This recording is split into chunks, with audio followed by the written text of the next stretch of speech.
શેઠ કઈ બાજુ જા? એ ટીકમ શેઠે દુકાને વસ્તુ લેવા મોકલ્યો. આ તો મમરાભાઈ ની દુકાને જઈએ. એ વાંધો નહીં. અને મારી હાટુ ગાંઠિયા લેતા આવજે. અત્યારે હું કઈ તમારો નોકર નથી. અત્યારે તો ટીકમ શેઠ કે ને ઈ કામ મારે કરવાનું. 2 કલાક પછી તમારી વાડી આવું ને ત્યારે ગાંઠિયા લઈ આવી. હાલો હું જાઉં. બેને મને એકલું લાગશે. તમને એકલું લાગતું હોય તો હું તો બેહું. નવડો દુહો ગાવ. એ ધોળા પહેરે લુગડા અને જાણે બગલાની પાંખ, પણ નવરા ગામની નિંદા કરે. અરે એનું જીવન તો હાવ રાખ. હે તો બાપા તું મને કે એ તમને નથી કેતો, હું તો દુહો ગાવ.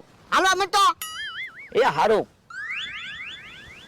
લ્યો બોલો અહીંયા નવરા દુહા જ ગાયા કરે.